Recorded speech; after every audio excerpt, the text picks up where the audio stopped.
Hello, welcome to the picture. It's Friday. It's Friday. Woo! We made did it, Collin. Yeah. Having a hard time. It's been a week. I don't know why. It has been this a week. week. Has felt like an eternity. We thought last week bad. took a while. Yeah, this week was a whole nother thing. No, I mean, it's Friday. We're happy about that. It is. It's almost 9 a.m. on your Friday morning, so maybe some of you are at work.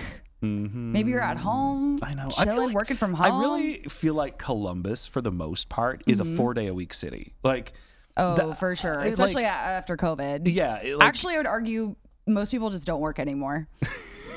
People I know. Because you know what I mean? Because it's like every time we go to Brianna in the mornings on traffic, there's hardly any traffic on Fridays because most people are either remote on Fridays or it's a 4-day work week now. Right. So lucky you. I know. I just always ask, I'm like, what do you do to be at a Target at noon? Because I know what I did to get to Target at noon. Right. And I had to go through a lot. You got up at 3 o'clock in the morning. And I'm like, what did you do? Yeah. Maybe they're on their lunch break. I don't know, but crazy. Because I do that too. I'm like, why is there traffic? And I was like, I am part of this. And they're probably all because I don't know if you've ever been you've probably seen this too. Like you're at the grocery store at like 1 o'clock in the afternoon. You're getting these dirty looks from like seniors. Yes. They're like, you should be at work. And I was like, I've been at work. I was like, this is like 9 p.m. for me. I haven't slept in 5 days. I just want to get my vegetables for my roast later. Right. And like, I've had them ask, they're like, shouldn't you be at work? And I was like, I got off 3 hours ago. I am exhausted and I need a martini. Yes. Day 2 of martini talk. I know. Well, I had to bring it up again. Anyway, because it's Friday. It's Friday. Right. I'm thinking about getting Italian food tonight. It just sounds so good to me. Yeah. My plan is to go to the bottle shop. Have you been there? Yes, on King? I love the bottle shop. Yeah. They have just like awesome cocktails. Oh, it's so great. Creative. Yeah. I love the vibe there. Awesome vibe. Especially on a weekend. And the patio, if you get it on like a night like this evening, it's going to be great. It's going to be perfect. Yeah. And tomorrow is going to be pretty crummy weather. But I like this kind of weather to go to the movies. We were talking about the movies. Yeah. I don't know what I'm going to see, but Devil Wears Prada 2. I know. And we have a really funny story coming up about The Devil Wears Prada towards the end of the show. So you'll have to wait and watch the entire hour until we can talk to you about that. But let's get into the news. Guess we got to talk about the reason we're here. I guess we do. We could just keep talking about nothing all day. Yeah. So, okay. all right. Yeah, let's get to it. So this morning, Kristen McFarland, she was out at a scene that started around 3:30 this morning. It was across the street from the Ohio State University campus. It was kind of near the McDonald's on High Street in Woodruff. Yes, Road. It was a shooting, right? Right. It was a shooting, and really initially when she got there, it was all like not blockaded, but barricaded off from basically that McDonald's all the way down to the Panda Express. We still don't know exactly some of the circumstances around that shooting. Yeah. Still trying to find that out. But obviously this is what she had to talk about this morning. This was the latest information that she was able to send us in just a few minutes ago. Multiple crews were on scene all morning after a university district shooting. It happened in this area near the McDonald's, where we saw multiple crews out for several hours. Here's what we know this morning. One adult male was shot and taken to the hospital where they are being treated for their injuries. There's no suspect information at this time. Columbus Fire Department medics were in the area finishing an unrelated job when they heard gunshots and were flagged down by a victim. Officials are looking through security footage and surveillance video right now to get a more clear picture about what happened here this morning. Again, no suspect information at this time. We will keep you updated as we learn more. Back to you guys. Yeah, and that's pretty early in the morning for a shooting down there. I mean, like 3:30, it's kind of like dead in the middle of the night. And that's another, we circle back to the COVID thing and how things changed. Not a lot stays open that late anymore. No. I mean, used to. I mean, I think that is a 24-hour McDonald's. Is it a 24-hour one? I think it is. We can look that up. But I just remember like growing up in Columbus, the only place I was ever open really, really late was Steak and Shake. Waffle House. In Waffle House. And Waffle House. Yeah. Which sounds delicious. It does. Look what you're doing to me. And because even the Waffle House on campus is changed. It's no longer a go-in Waffle House. You have to I think order and pick up. That whole strip has changed so much. We do know one person's in the hospital. They are in stable condition. Right. But again, no information on suspects, which is interesting. But I want to get to some crazy video out of Fairfield County. This is in Bryn Township, which is this fire happened off of Blue Valley Road. Look at this smoke rising from this house. I mean, the destruction, you could just it's just a shell of a house at this point from the fire that happened this morning. To see that, there was only one injury, and it was a firefighter who was taken to the hospital for heat exhaustion. Other than that, anybody who else was inside, the other fire crews or the residents of that home, everybody made it out okay. Yeah, that's incredible. Jeez, look at that. I mean, I can't even make out what that is. It looks like maybe part of a garage. Part of the garage. Yeah, I mean, it is some incredible damage. Whoa, there's the shot right there. I'm going to pause it. This is a crazy shot. Like, you can see the smoke billowing and rising and part of the roof and just, debris everywhere. Wow. So everyone made it out okay. We hope that firefighter is okay, but we'll keep following that story. I think it was hard to contain for them. They were out there for a while trying to get the smoke under control. I assume that's West Licking fire. I don't know. It's near Lancaster, so. Okay, so it's probably not West Licking then. Yeah. Okay. Well, we are going to switch gears now. Yeah. We are going to talk about football that's happening this weekend. The spring game. Crazy that it's already football season. I know. It's crazy. That kickoff from the shoe for the spring game is at noon. And moving in right now, we have our meteorologist Justin Gertz joining us today. He's kind of giving us the play-by-play of the weather that's going to happen this weekend. This evening is going to be lovely and beautiful, but literally right around when the spring game starts is when chaos is going to come out, right? Yes. I don't want to say chaos. It's just going to be really wet.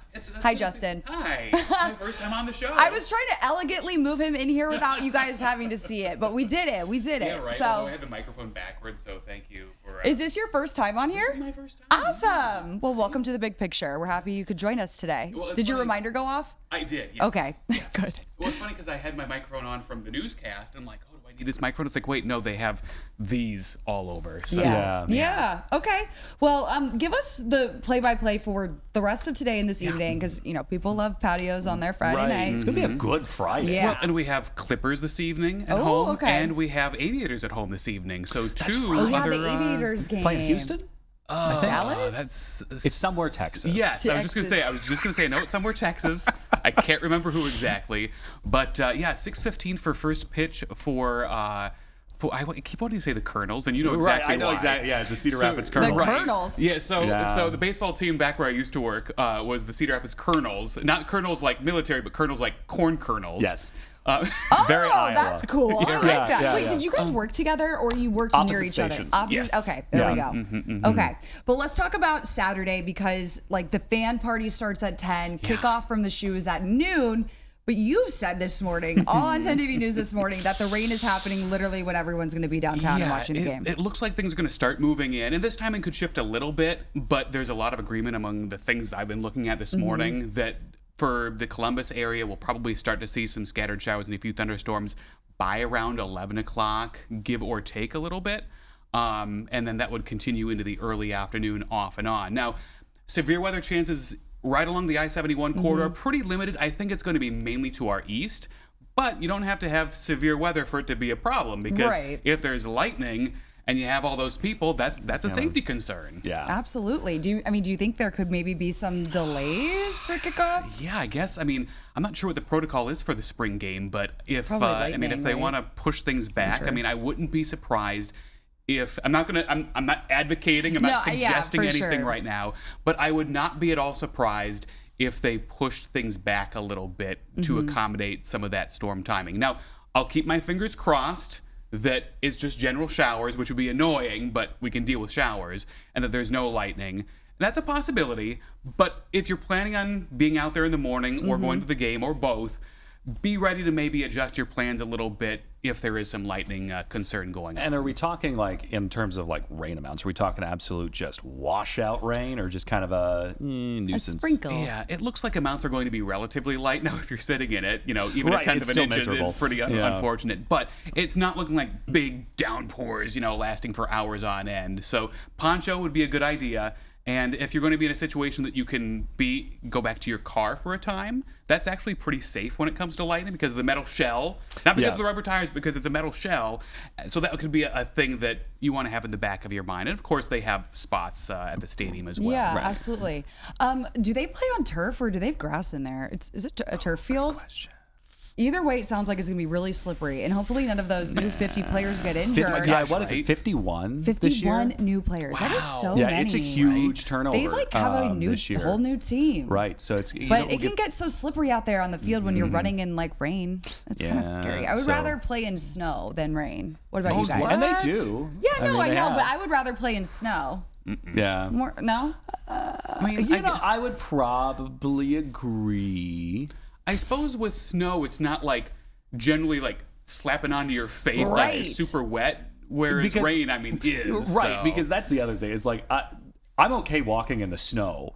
But as soon as I'm like walking in the rain, miserable. Yeah. Like there is nothing worse than just like nuisance rain, where it's just like just light enough to just be like, I'm damp. Or like when you need to put on your cover on your camera when you're out shooting video, that is the worst. When it's just that like little sprinkle. My last TV station, we didn't have rain gear. They just gave us a roll of trash bags, and you just covered the camera door hole. But like, you know what? The trash bag is the most effective way. It honestly is. It works so well. And you can just put a trash bag on yourself if you don't have a poncho. It's in the spirit of when I was a kid and we went out in the snow and like.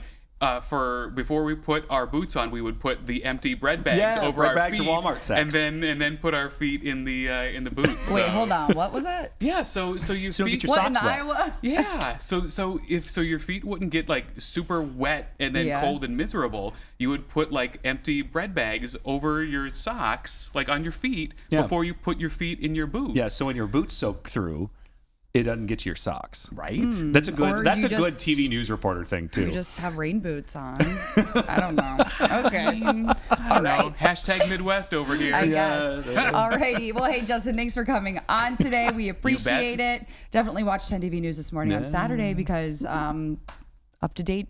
Yeah, weather and if you're going to the spring game, too. there's still tickets available. I think they're starting general admissions like $13. Very nice. So, and you've never been to the shoe. I haven't. I mean, I've been to the shoe, but I've never like seen a game there. Yeah, maybe you should go. Yeah. He's like, no, there ain't. I'm staying home. I don't know about that. Yeah, I know. I was like, I kind of hope it rains all day. I need an excuse not to do anything. Chill. Absolutely. Yeah, because if it's a nice day, then I feel obligated. I have to do something. But I'm like, if it's bad. You're off the hook. Off the hook. Yeah. Okay. Yeah. Well, coming up, we have Tyvis joining us. We're talking about the CBJ. We're talking about the spring game. And we're talking about the Memorial Tournament. Woo. I have this whole packet of golf trivia. It's really cool. So we'll be right back.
Welcome back to the big picture. Hey. Hey.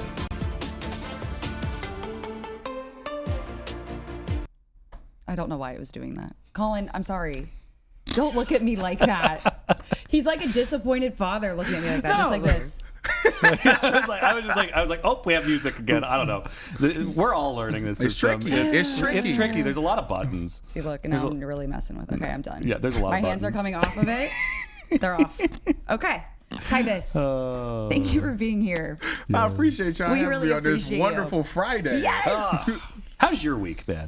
You know what? It's been really good. It's obviously been building up towards tomorrow. Is the big day for me. Obviously, calling the spring game on the Big Ten Network is going to be something that I've been working towards this entire week. So I'm excited to get through. Hopefully the weather holds off because I see it's rain is in the forecast. Justin Gertz basically just said it's going to be nuisance. Like it's not going to be. It's going to be pouring right when the game starts. Great. That is just that is what I wanted to hear today. Yeah. So how are you preparing for the rain at all? Do you have a poncho? I'm in the booth. So you get to be in the press box. I'm in the booth, so the rain's not going to affect me. But I want the fans to get a good game. You know, I want them to be able to throw the ball around and do all of those things. I don't want it to be like where the rain is so bad that they just can run the ball and the game goes kind of fast. So that part of it I don't like. I was going to ask you the turf thing. Is it turf or grass there? They got turf. So that's even slipperier in the rain, right? It can be. I mean, or is grass grass is worse. Grass is worse. But you got to make sure you got them long studded cleats. If you got them, you're fine. I played in a bunch of games where I went out with some cleats and thought I'd be fine. I was slipping all over the place. I switched them at halftime. Ooh, Collin needed those with kickball. I'm sorry. We're not going to talk about his knee anymore. Okay.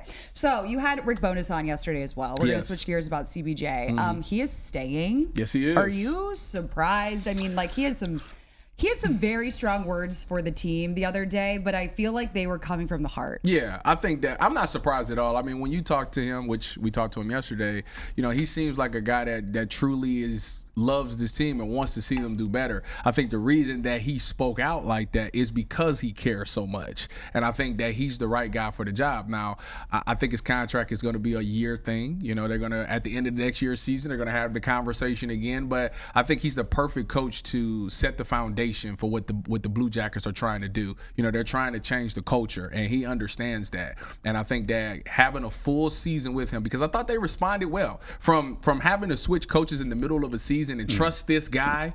I think they did it at a very early stage, and there is something there. I think they have a lot of love and respect for Bones.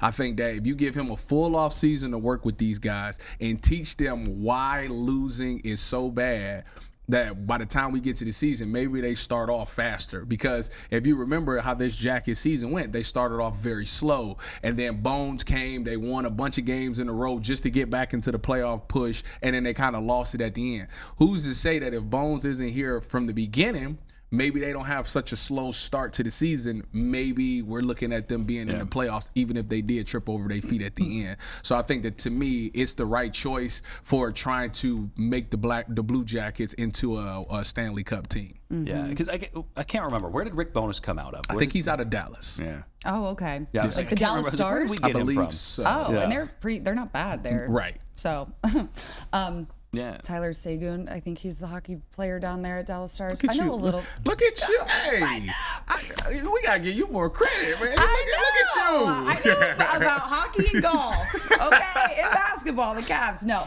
But I feel like, do you feel like there's going to be a huge roster turnover, a big change coming this summer? It's interesting because, you know, when we had him on yesterday, and he was talking about his rant, he was like, he wanted to make it clear, it's not everybody. It's just certain guys that's on that roster that he was kind of talking about.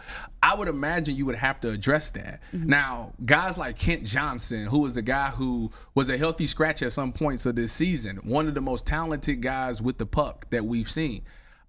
I think Don Waddell came out yesterday and said, we're not looking to move off of him. We got to find a way to develop him. And I think that that's one of the key things is finally getting these young guys, Adam Fantilli, Kent Johnson, and guys like that to grow up and develop to be the guys that you thought they were. And I think that that's where this offseason is going to be focused. Now, you have to get some veterans in there that understand what winning is, like the Charlie Coyles. You know, this was the first season in Charlie Coyles' career where he didn't make the postseason. So, you know how he feels about that. And Bones spoke very highly of Charlie Coyle. So he's a guy that I anticipate to be back. Okay. I have a question to ask you. I have an Live answer. on TV. I have an answer for you. Tyvis, will you run the 4-miler with us at the Memorial Tournament this year? No, I will not. I'm not. Listen. What? Collin and I shook on it. Listen, 2 years ago, I ran the OSU 4-miler. Yeah. It was the first time that I ever really, because I'm a sprinter. Like I'm fast. Yeah, same. I sprint all the time. The long distance thing never been my thing. So as I retired, I was like, well, I want to try something different. I want to become a runner. So I did the 4-miler. When I tell you I about passed out coming across that finish line, it was great that I did it, but I told myself I would never run this distance again. Yeah, because 2 miles is the most you're gonna get out of me. Yeah, and that's I'm like a mile. After the first time I hurt this knee, like I used to run like 7 miles a day. Like I used to be. I am envious of that. I cannot do it. Used to could, and then I heard you this. You must got a good playlist or something. The first time, yeah, for sure. Yeah, no, I had a cross country coach who had a bag of golf balls that he just throw at you. Throwing golf balls? Yeah, it was a different time. It was okay to still do that.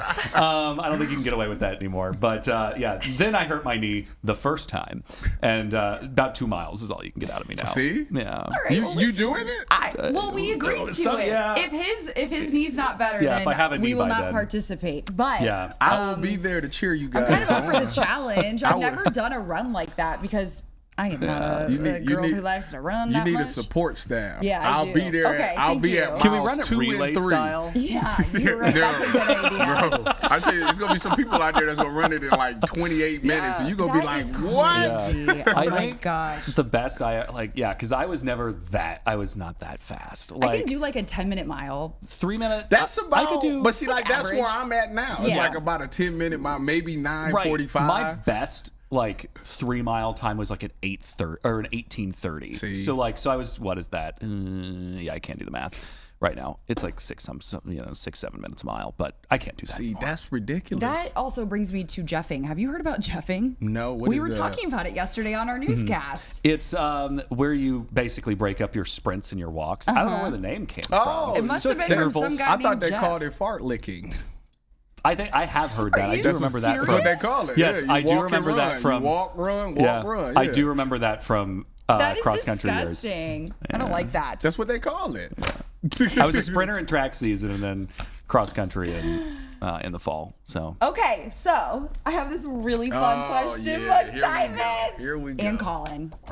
Bringing it on. Okay, you guys. By the way, it's the 50th There's no anniversary way that of the Memorial Tournament. I'm not going to get these right. And Nor am I, Jack so personally you're not sent alone. us this 600 Q&A golf trivia book. There's 600 questions in here. I love it. Okay, we're going to start with number 1. What year did Jack win the Ohio Open Championship? Anyone? 86. Who was president at the time? 86. Colin? 74. I'm going to say 76. Okay, 1956. He was dang. 16 We were years way old, and he won by 8 shots. Whiffed that one. Okay, this one might be easier. Okay, what weather delay is a tradition in Dublin, Ohio in June? It's got to be rain. And you would think. Is it That's not your final guess is rain? Lightning? thunderstorm? Bingo. You got it, Tyvis. Thunderstorm. Okay, what year did the Memorial Tournament start? Okay, I it's feel been like around for 50 years. Oh, you're going to make me do math? 50 years this year? 66. Yeah. No. It'd be 66. 76. Yes. 76. 76? Yeah. Well, we were talking about that this morning because the symphony's coming on for their 75th anniversary. It's like, wait, that was 1951. Feels like forever ago. So Okay, I have 2 more. These are easy though. How many acres is Muirfield Village Golf Club? You guys, really bad at aren't this. into this today. 70. I love it. I'm not a good Dubliner. Okay. 70. Yeah. 70, 220. I was Okay. a little short. Yeah, I was thinking, I was like, oh, maybe 20. No. 20. Okay, what did Jack study at Ohio State? I'm going to guess business, just like business administration. Communications. Pharmacy. Oh, good for him. Good for him. Alrighty. Okay. Well, that's pretty fun. We got 2, right? Yeah, you got Yeah. thunderstorms in 76. Yeah. Perfect. Look at that. Guess what? There's 500 more left. Just like whatever. Like, yeah, 590. So 94 left. We are in communications for a reason. We're not going to math. Okay, well, we're going to take a quick break. Coming up, we have a physician from Ohio Health joining us to talk about energy drinks and the risks with them. So we'll be right back after this short break.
All right, welcome back to The Big Picture. Today we are talking about energy drinks. Yeah. Do you drink them? I do not. I think I have maybe consumed 2 in my entire life. Really? Yeah, I don't like them. I don't like the taste of them. Interesting.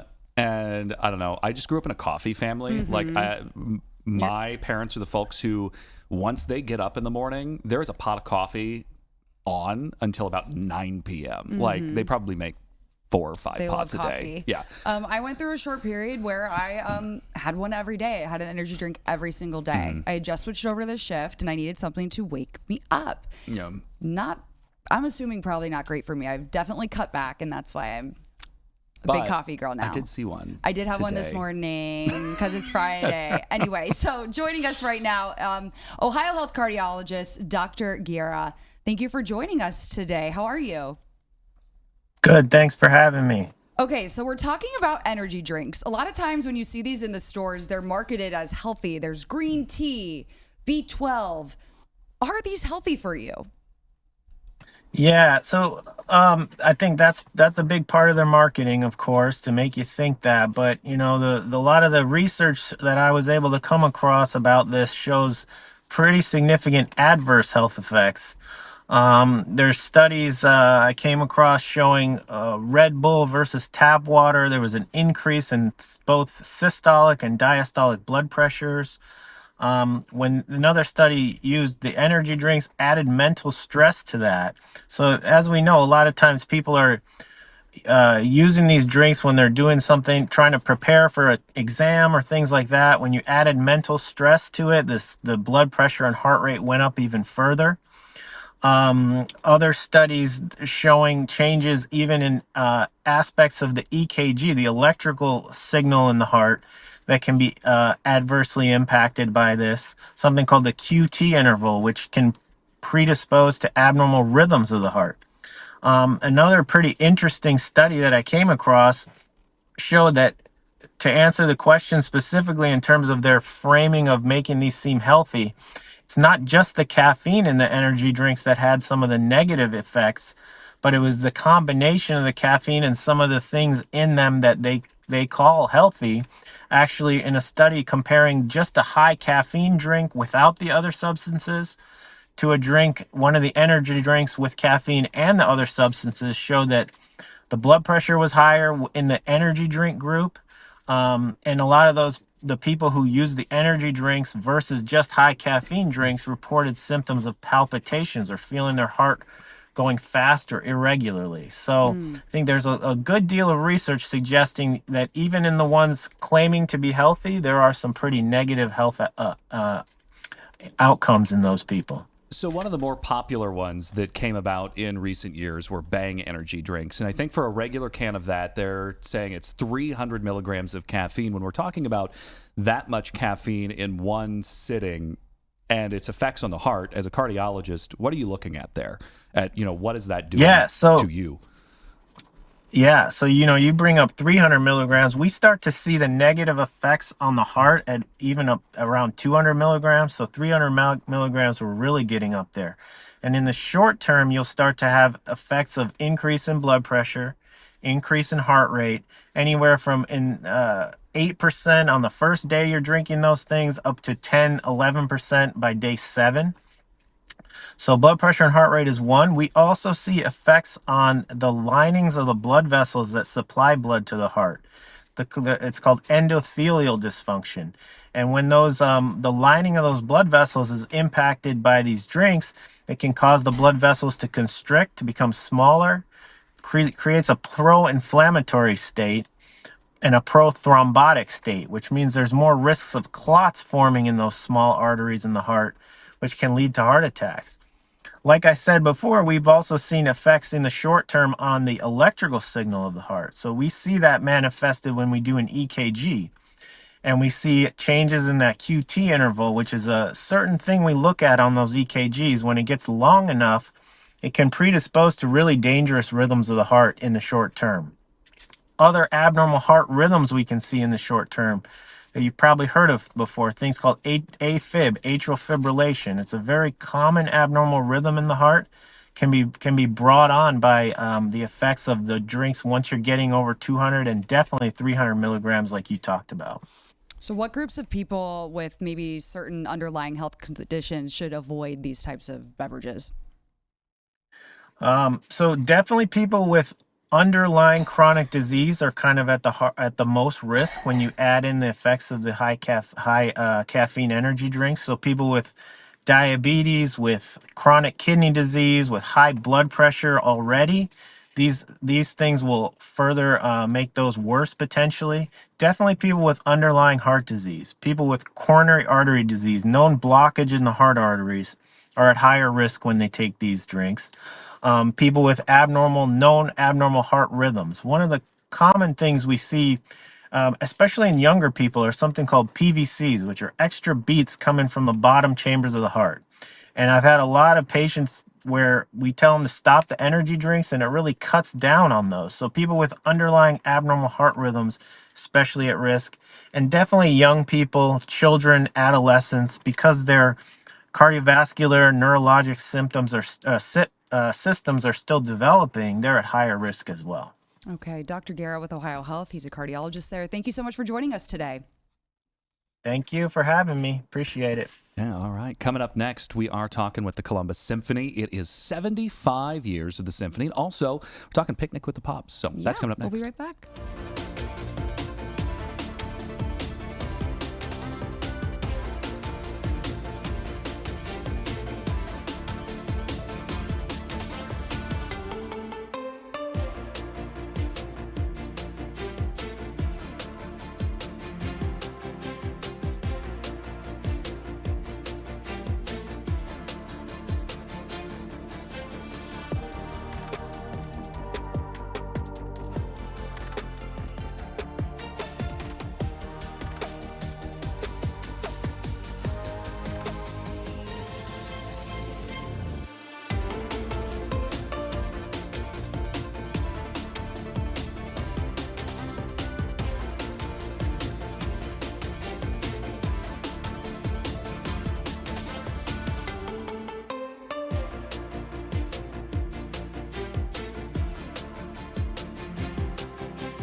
Welcome back to The Big Picture on your Friday. Right now we are talking with Maureen O'Brien, the CEO of the Columbus Symphony. Thank you so much for coming in. Of course. Thanks for having me. So big year for the Symphony, Yes. year 75.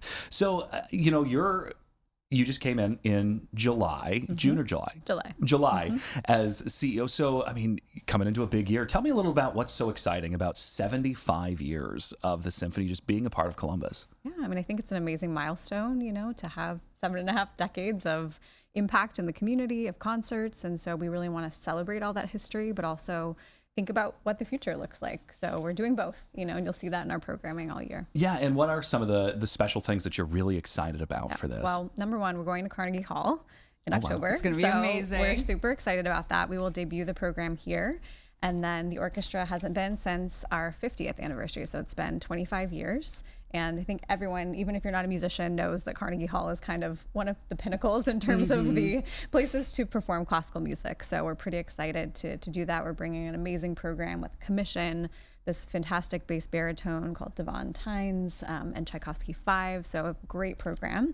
And we even hope a lot of people from Columbus might fly up and join us and make a trip out of it. Yes. So Collin, we got a date now. Yeah, I guess we're going. go. So,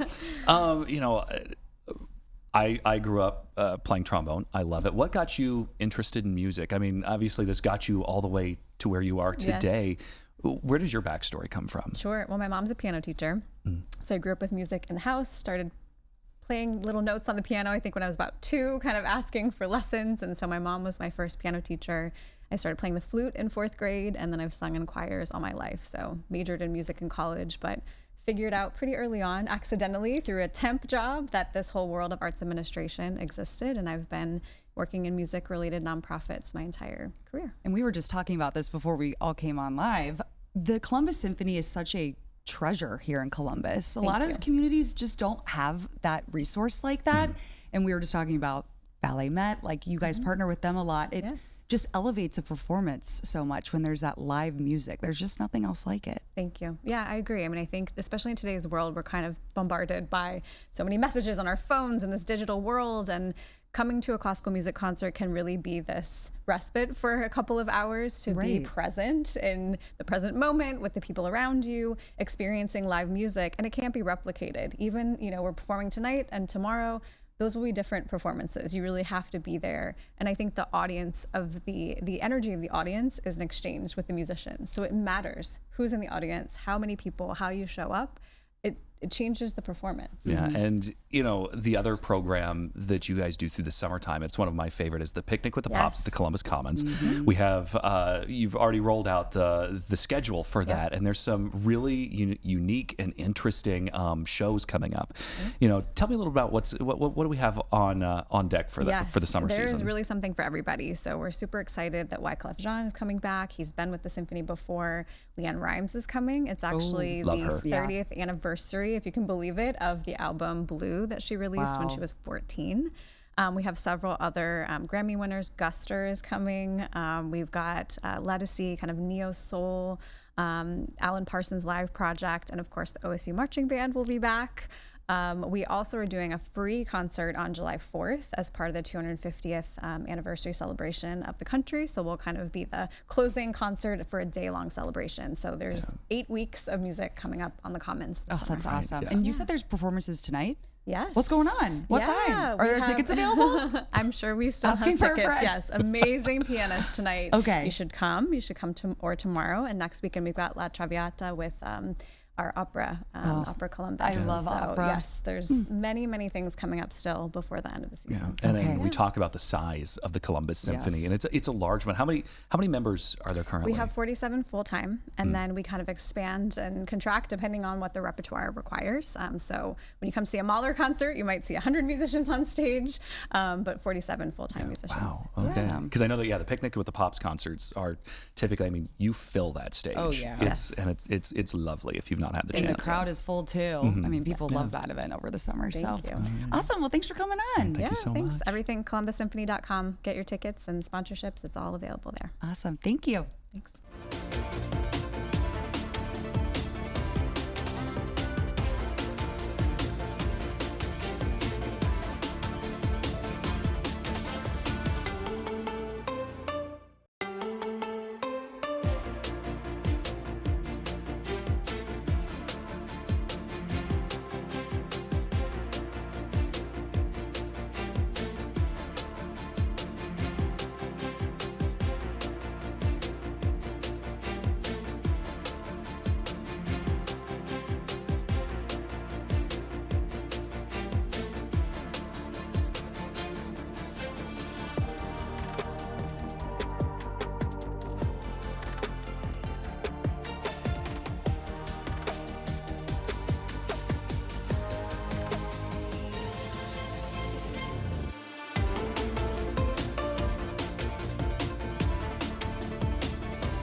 Welcome back. Right now, talking with Rosalie Yars-Meyer, the walk chair of the Purple Stride Walk. Thanks so much for coming in. Oh, thank you for having me. This is your first time being on the news, right? It is, yes. Awesome. Well, actually, no, but in a different situation. For sure. Completely. Well, thank you so much for making the time and coming in today. Thank you. I didn't mean to wear purple. But it's kind of so on purpose. fitting. It's fitting for this. Wonderful. Thank you. Because if you don't know anything about the Purple Stride Walk, this is really awareness and a fundraiser for the Pancreatic Cancer Network, correct? That's right.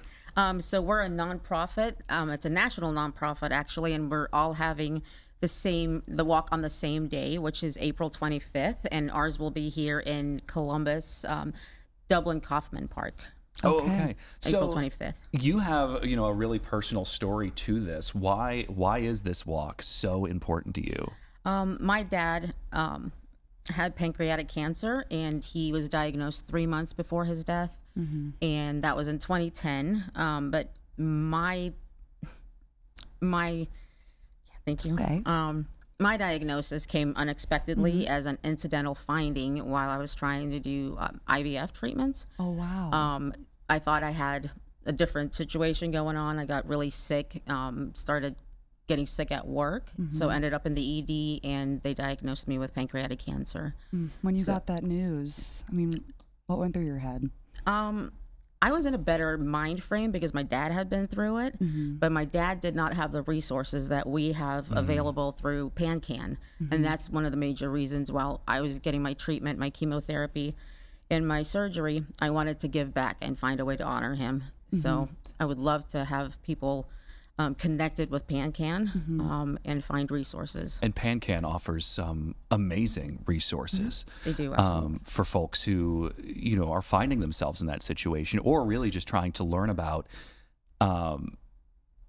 what some of the situations are once you get the diagnoses.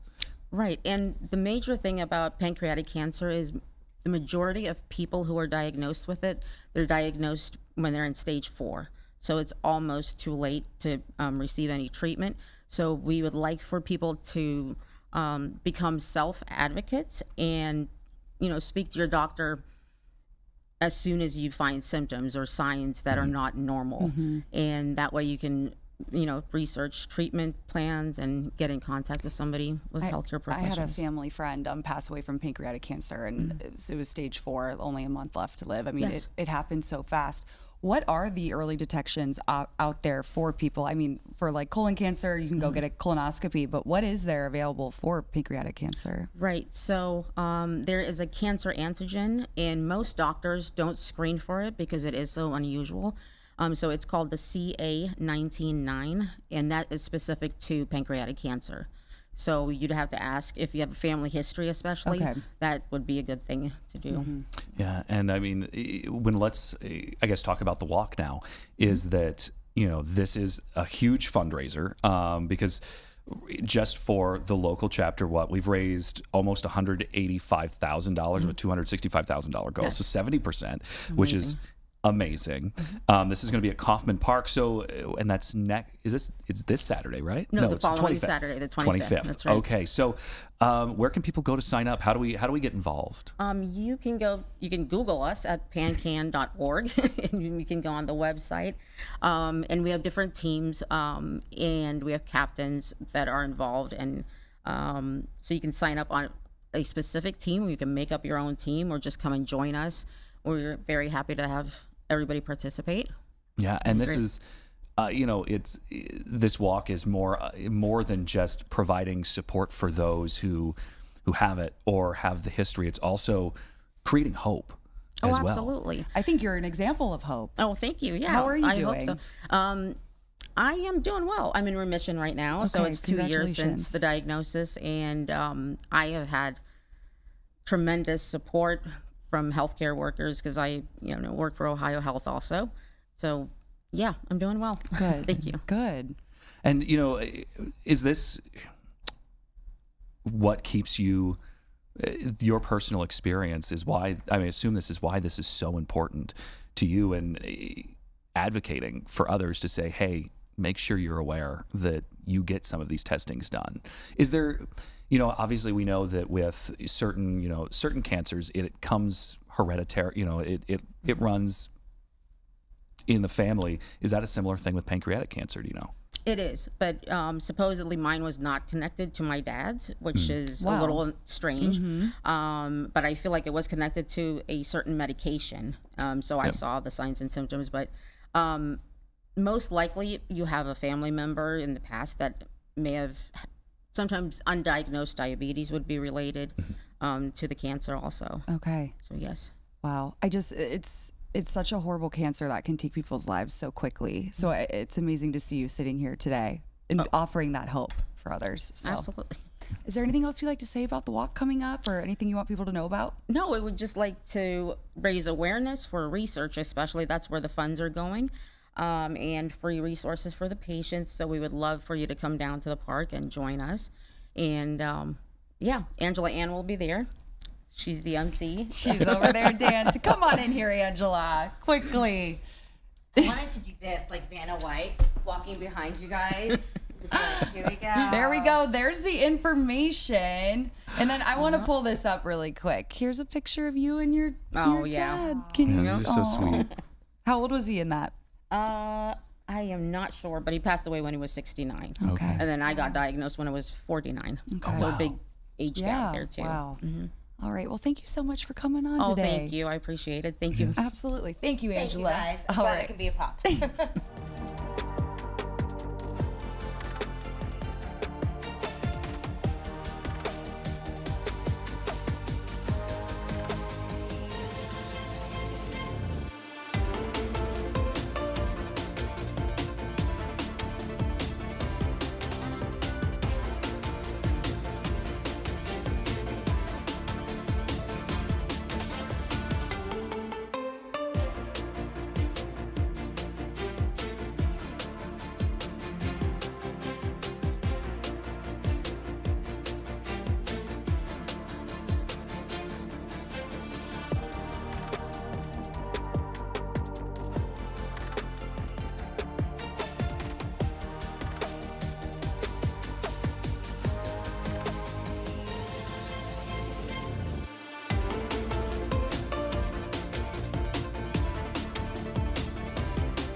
All right, welcome back to The Big Picture. Joining us, Adrienne. Hello. Hi. Thanks for coming back on. Thank you for having me again. I appreciate it. Absolutely. Well, you are the producer of all producers. You're in charge of so many special projects here.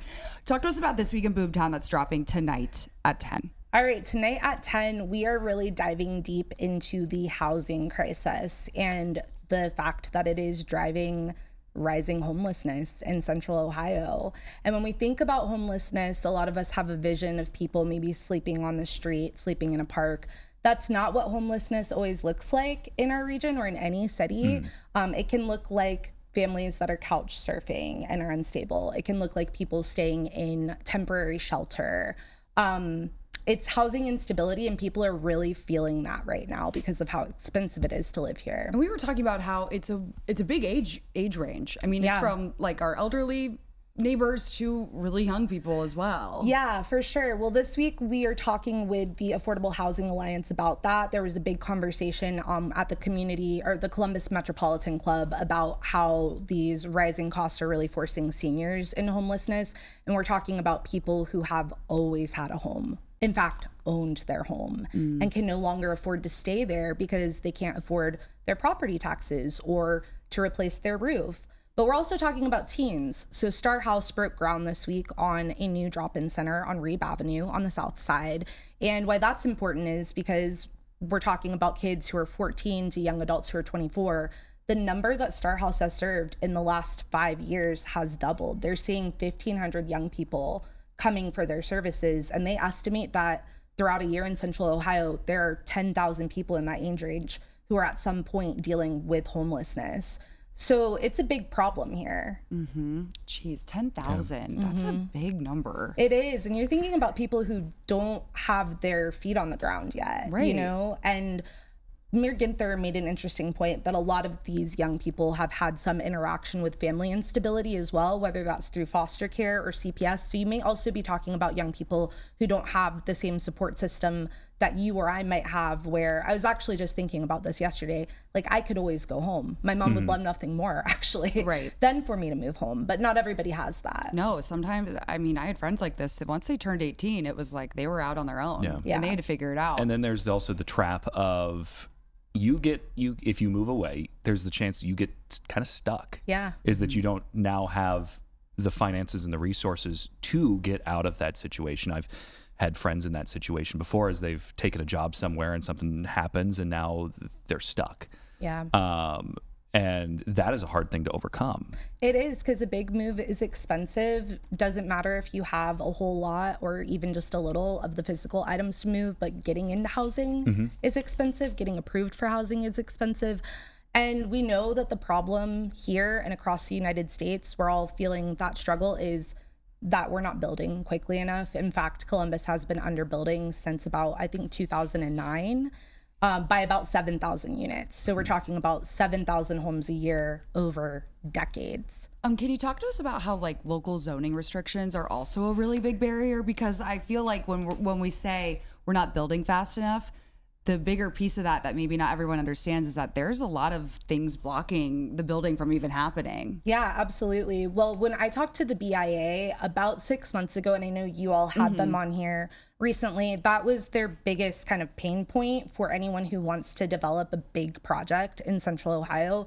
Dependent on where you're trying to build, the zoning code could be easy or tough to navigate. There's no real consistency across it. That is an issue that some cities are trying to rectify right now. Like, I know Reynoldsburg was really, really proactive, probably the most proactive city in the region recently. In the last couple of years, they went and made their zoning code a lot more builder friendly. Yeah, because we know that, like, I mean, really after the boom, the post-war boom, that we saw codes change to allow only certain types, whether that be just single family homes. Because, you know, we see a lot of restrictions on, you know, what can be called row homes or large like townhome blocks. Or my house. My house is illegal. I bought a duplex, y'all. Duplexes are no longer allowed in a lot of places anymore. What? Yeah. Oh my gosh. That's what Zone In is trying to address that too, to say like, hey, it shouldn't be illegal to build duplexes and triplexes. So many of these get grandfathered in, but you can't build new ones. Right.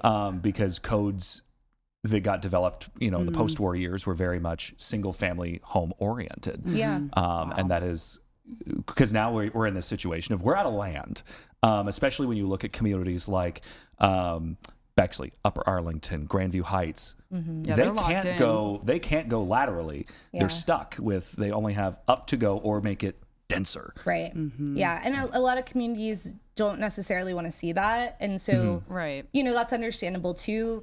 Facts are facts, no matter what it looks like, no matter where it goes. We need a dramatically large number of houses. BIA estimated, I think last year, that we are between 30 and 40,000 units behind right now. That's a lot. And the affordable housing bond, is that helping with anything?